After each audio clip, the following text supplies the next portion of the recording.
Welcome to Big Balls Fantasy Football, the only show by real fantasy football fans, for real fantasy football fans.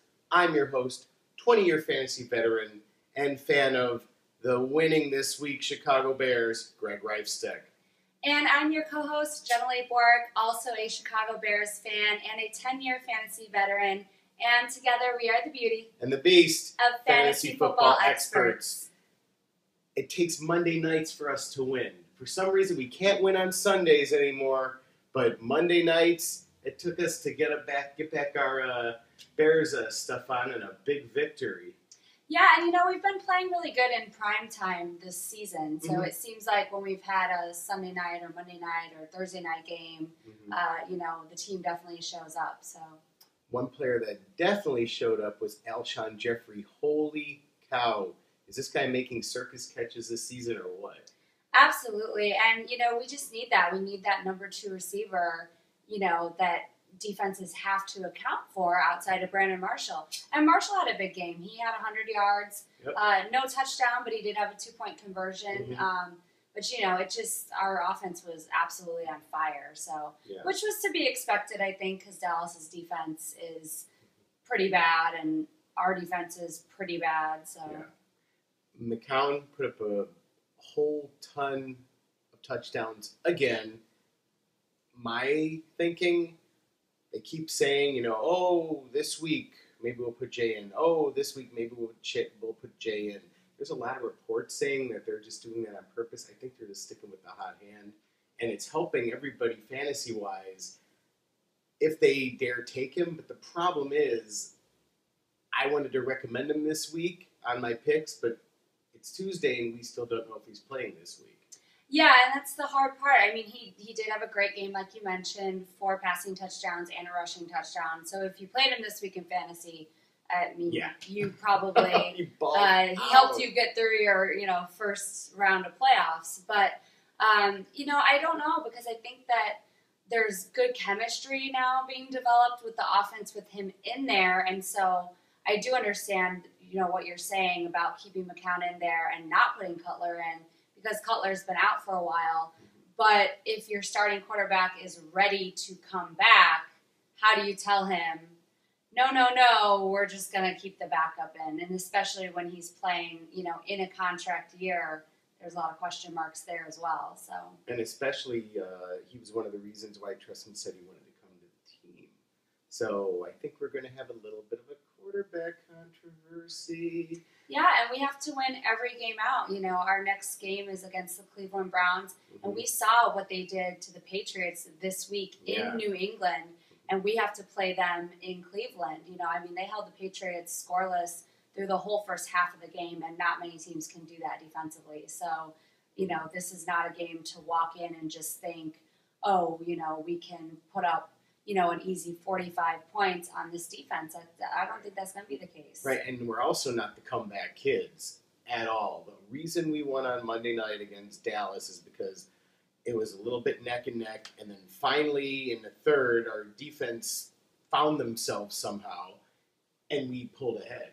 I mean, we're not a come-from-behind team at all. We've seen how that's worked out. Right. And, again, we gave up a ton of rushing yards. DeMarco Murray had a great game. Yep. And I don't think that's going to change. Luckily, Cleveland doesn't have, a super, super good back. But still, I still think that they're going to be able to get a lot of rushing yards.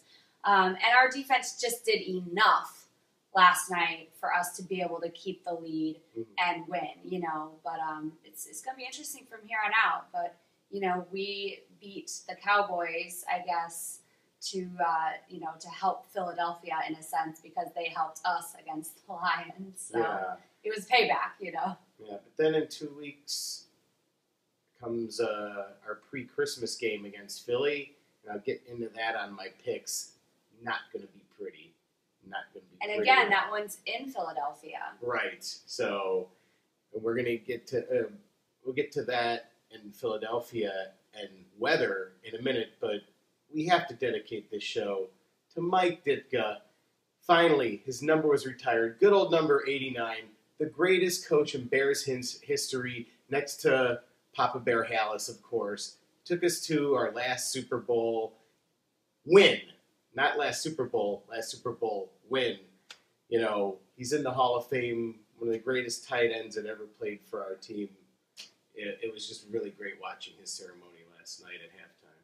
Yeah, and I actually filmed it, you know, on my phone, on the TV. You know, I was sitting there filming it just because it is such a good thing to have, you know, to actually have that memory for years to come. And, you know, I think it was a great night for them to do it, you know, it being a big game, the Cowboys, Bears, it's Monday Night Football. You know, I just think in cold weather, you know, it worked out that it was like the perfect night for them to retire his number. So happy post Ditka Day, but now we have a Ditka Day every year. Yes, that's so awesome.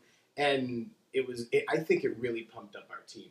I think him being there, it being that night, and it being against the Cowboys, who he, you know, was a part in coaching them for a while under Tom Landry.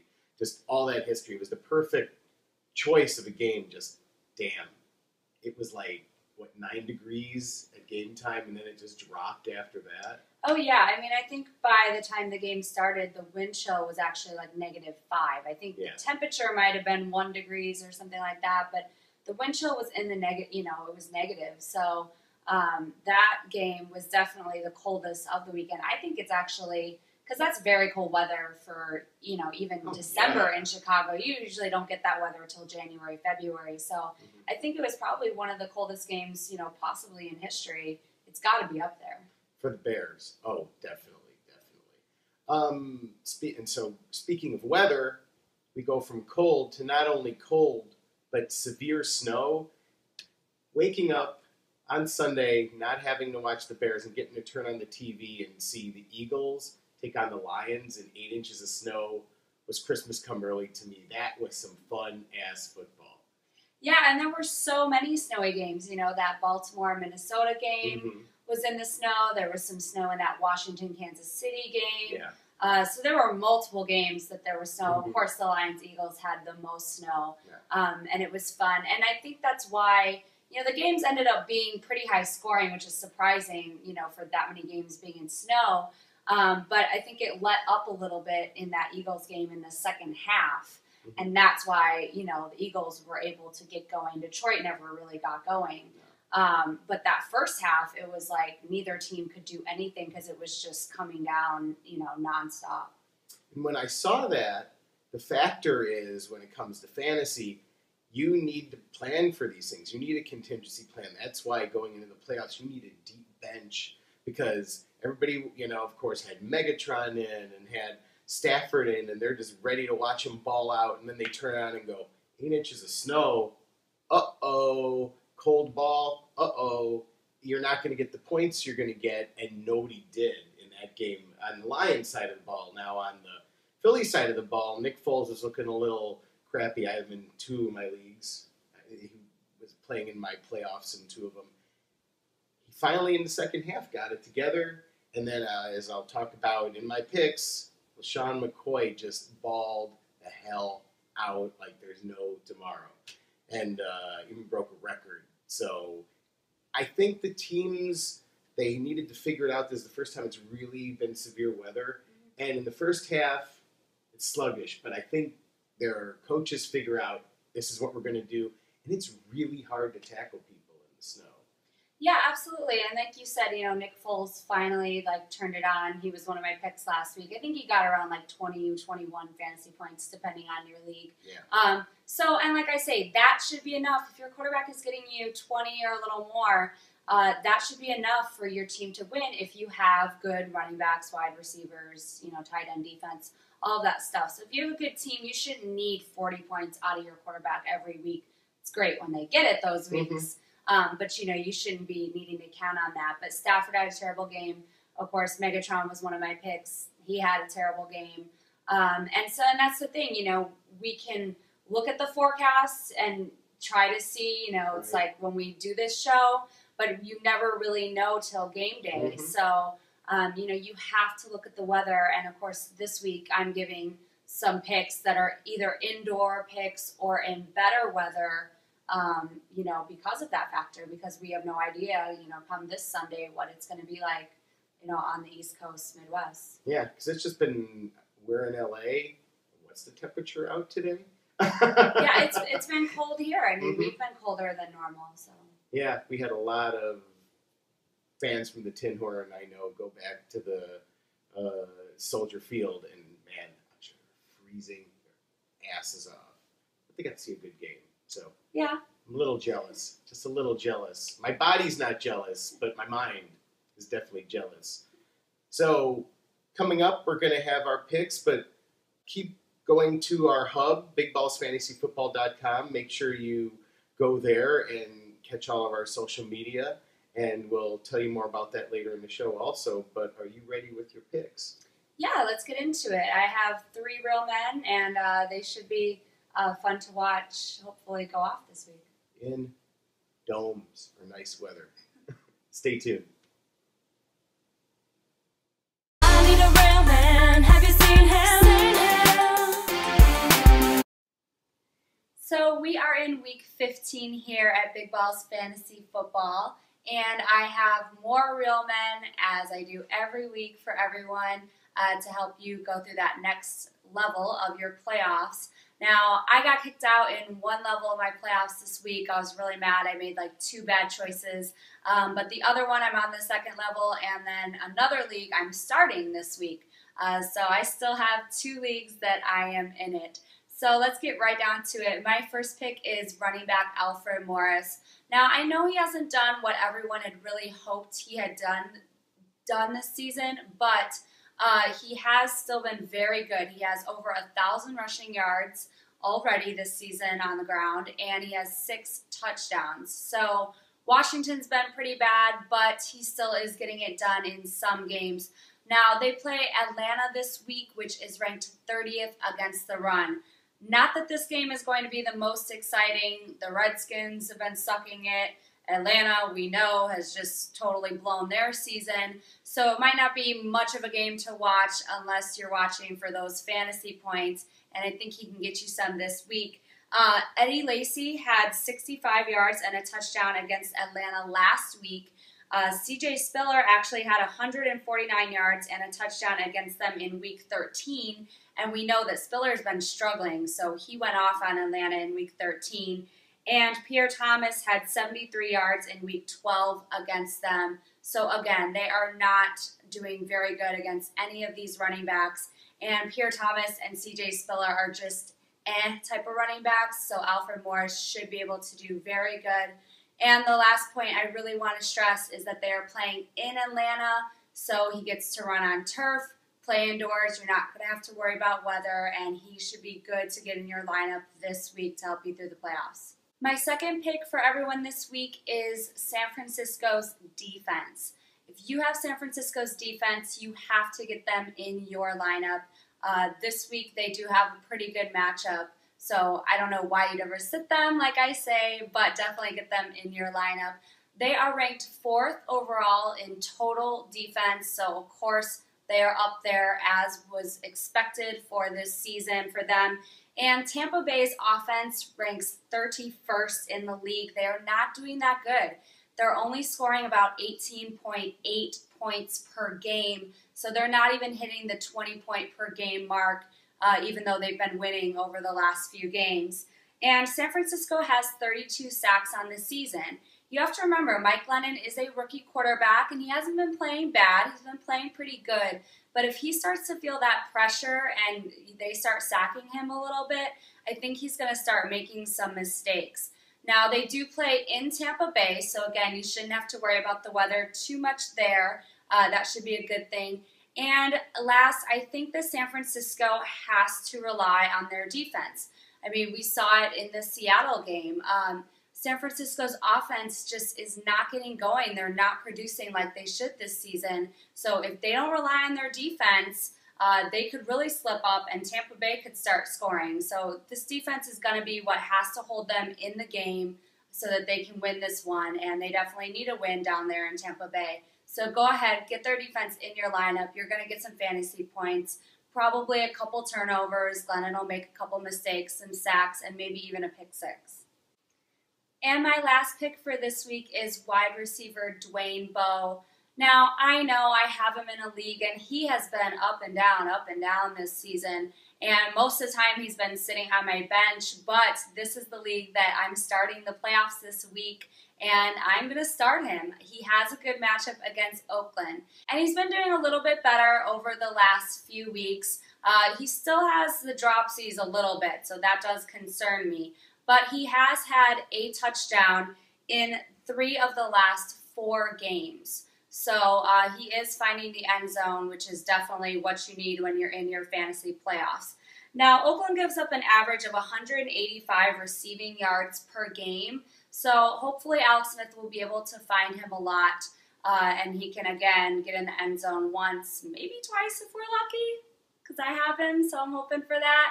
It is a division game that could be close in scoring. Kansas City ranks 17th in offense, and Oakland ranks 20th. So neither of their offenses are blowing it up, but they seem to be pretty similar in where they're ranked, so in scoring and yards and everything like that. So this could actually be, you know, a little bit of a shootout, which would be weird, but it's possible because they are playing in Oakland, so Oakland gets that home field advantage. And this game is more important for Kansas City, obviously, than Oakland. Oakland is out of it. They are not even in the playoff hunt, but Kansas City does have a wild card spot right now, so they need to keep on winning. This game's going to be important, and I think Dwayne Bowe, is going to be a part of it, a big part of it. So get him in your lineup this week. Like I said, I'm keeping my fingers crossed on this one because I have him. So we are going to swing it now to Greg. He has 3 beast mode picks.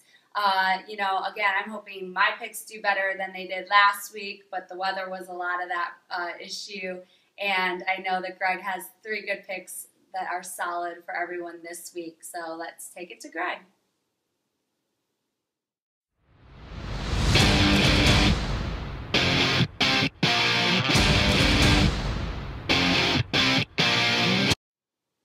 Thanks, Jenilee, and welcome to Beast Mode. Yep, it's Greg the Beast with 3 Beast Mode picks this week. So scary, even scarier than Mike Ditka at a practice after a Packers loss back in 1985. So, before I get to my picks, we're in the playoffs, week 2, and I am still in 2 of my playoffs. I got dropped out in one of them, and it's because I was a chicken shit. Don't be a chicken shit in the playoffs. Rashard Jennings was a game-time decision, ends up not playing. I go in 2 of my leagues, and there's Marcel Reese just sitting there, waiting for me. So I go pick him up. I don't put him in either one because I was chicken shit and left him on the bench. And guess what? He went crazy and could have gotten me points. And in one of them, it didn't hurt me too much because I had Matt Forte. But in the other playoffs, I could have gotten a ton of points, and I could have won and could have been in 3 semifinals rounds. So have balls. Put in the backup pick. Just do it, all right? So let's get on with it. My first pick this week takes us back to the snow game this weekend. It's LeSean McCoy, of course, running back of the Eagles. He broke the team record this week for a single game for a running back. He went 29 rushes, 217 yards, 2 touchdowns, and 8 inches of snow. It's hard to tackle in the snow, apparently. And he was just catching the routes right and slicing through and must have had the best cleats on in the world. Did a lot of it in the second half, of course, after everybody kind of figured out how their footing was going to be in the game. He has 2 opponents coming up that he's just licking his chops for. Coming up this week, the Vikings, their putrid defense, he's going to go nuts on them for at least 100 yards. Then guess who he has after that? He has the Bears defense to run against, and we have given up at least an average of 120, 150 yards to running backs, at least 100 yards a game, no doubt. Sean McCoy is going to go crazy. This is where reality and fantasy football don't mix, because I'm, of course, hoping that we stop his ass, but, of course, if you put him in your lineup, and I do have him in one of my leagues, I hope he goes completely mental on our defense, but I hope the Bears win the game, so that's just how it's going to go with LeSean McCoy, but, of course, you're going to put him in your lineup this week. My second beast for you this week is Keenan Allen, wide receiver on the Chargers. Now, I know everybody was going crazy at the beginning of the season for Eddie Royal. He had those 2 great weeks and got like 5 touchdowns. We all knew he was going to go away. He went away. Keenan Allen has emerged and is a rookie, going to be Rookie of the Year this season. He has been putting up a lot of points, and a lot of fantasy points especially, week after week, because he is Phillip Rivers' new target. He's made some pretty damn good circus catches, not on the level of Alshon, I'm sorry, Keenan, but he's really been pretty spectacular. Last week, Keenan even sprained his shoulder and managed putting up 59 yards and 2 touchdowns. Now, that's balls out. That's some Iron Man football. And he's the kind of guy you want in your lineup because he's not going to Gronk out on you. He's not going to Amendola out on you. He sprains his shoulder, and he still gets 2 touchdowns for you. That's the kind of player you want in your lineup. This Thursday, you can get some pretty quick points off of him early in the week. He's playing Denver on Thursday night.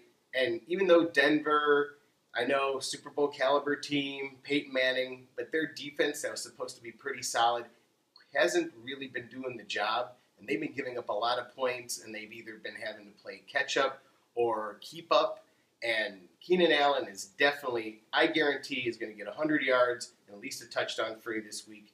Got to get him in your lineup. My third beast for you this week is Andrew Luck, quarterback of the Colts. I know what you're saying. Hey man, I'm going to put him in my lineup, and he hasn't getting a lot of points for me. But last week he did it against the Bengals for you. He ended up going 29 for 46, 326 yards, 4 touchdowns. Now, here's where it got interesting. He threw those 4 touchdowns. He split them up between 2 rookies, Rodgers and Brazil. And we know since Reggie Wayne has gone down, he has been very, very iffy, and he hasn't gotten you a lot of fantasy points. The reason you need to put him in just this week. Now, listen to me. Listen to the beast. Just this week, because the next 2 weeks, well, you're only going to need him for 2 weeks, but the 2 weeks after that, he has horrible matchups. But this week, he is playing the Texans. We know where the Texans are right now. In the toilet bowl. They're horrible. They're in disarray. They lost their coach. They have Wade Phillips, their defensive coordinator, coaching their team. I know they have Watt on defense, but just they haven't been putting it together. And they're playing for nothing. I know a lot of people say the teams that are behind, you need to watch out for the underdog. They're not going to underdog in this game. They're going to give Luck a lot of confidence, and I think he's going to put up at least 3 touchdowns and 300 yards against them. And there's just no better luck than putting Luck in your lineup this week. Sorry, ESPN, I don't have anything more clever than that. So, next, AJ's back, our Patriots expert, and we know one of the key injuries this week was the Gronk, tight end. Patriots went down, ACL, MCL, both messed up, probably going to be out for a year. We know in the sports world that's probably like 6 months, but he already went through a huge bunch of injuries, and now they brought him back. Did they bring him back too early? We're going to find out from AJ. She's going to give you her eulogy of Gronk's season. Stay tuned.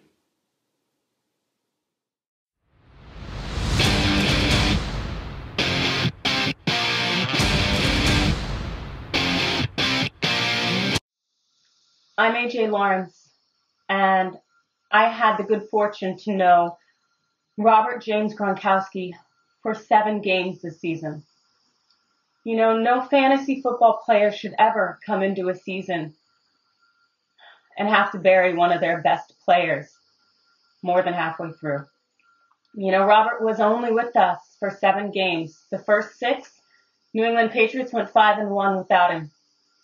But his loss was certainly felt. Even more, it is felt today.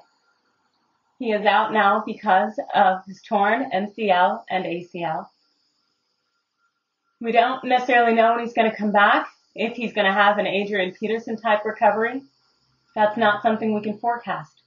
We just know that he was nothing but incredible goodness. For those short number of games that he was with us this season, we increased 11 points per game. You know, he has 3,000 receiving yards over the 3 years of his career, despite being out because of the surgeries to his arm and his back, and now his knee. And on top of it, he has a concussion now. He was an amazing player, and he's going to be missed. There's no DJ Williams. There's no Ridley. There's no Amendola. There's no Edelman that can fill this void. If anything, we're just going to need you now more, Tom. Wow, Jenilee, that was sad. That was just sad to hear about all that Gronky ugliness. Just damn, man. Yeah, I know. I mean, he's like the new glass cannon, you know. And Amendola's actually been in for a few weeks. And, you know, I'm scared. I'm like, oh, my goodness, Amendola's not getting hurt. You know, we're so used to him getting hurt. But it just seems like Gronk, you know, is injured now every year, right? It's like an arm, now a knee. Now, so it's how's his career going to be going? You know, it's, I don't know, sketchy. Yeah, I think, AJ, I think it has to do something with your Pats, and just the players are played very tough on that team. You see a lot of injuries on that team. You know, Amendola, him. It's been with other players in the past. Just they're a tough playing team. They're no joke, and they're of course coming back after, you know, the beginning of the season not super great, but always in the playoffs. Always in the damn playoffs. Well, and also, I mean, defensive players have to go low now. So we're seeing all these knee injuries. We're seeing all these ankle injuries, you know, everything on the lower part of the body, groin injuries. Right. Because it's like, you know, they can't risk the helmet-to-helmet hits and going up high. So, you know, it's so iffy of like, okay, well, you know, you don't want your brain to be messed up, you know, 30 years later or 20 years later, but you know, while you're still trying to play and make your money, you know, you're blowing out your knee or your ankle and stuff like that. It's all right. Don't worry, Jenilee. They don't call helmet-to-helmet penalties anymore. Let me unbelt. Sorry, I got something in my throat. Anyway, thank you for watching this week. Good luck in Week 15. And, of course, go to BigBallsFantasyFootball.com to go to all of our social media. You can tweet us any of your questions during any of the games. We'll answer them for you at BigBallsFBall. And like us on Facebook. Our Facebook page is facebook.com/BigBallsFantasyFootball. And, of course, watch us on our YouTube channel, youtube.com/BigBallsFootball. So you can see us every week. We've been here for you all season. You can go back and watch old episodes. You know, they're still on there as well. And, you know, next week we have the championship rounds. Yes. That's it. So if you make it through this week, which I'm hoping to in 2 leagues, I have to beat Prost, actually. She has to beat Prost. I have to beat Prost to go into the championship in our biggest balls of them all league. So fingers crossed. Come on, root for me and not Prost. You always got to take out number one. He has the target on his back. I warn him every year, don't play so well during the season. Yep. So, but next week is championship. So yeah, and I just want to thank everybody. Speaking of YouTube, we are about 800 views shy of 50,000 views. 50,000 views. We want to thank everybody for watching. Subscribe, view, tell your friends. Big Balls Fantasy Football. Good night. Good night.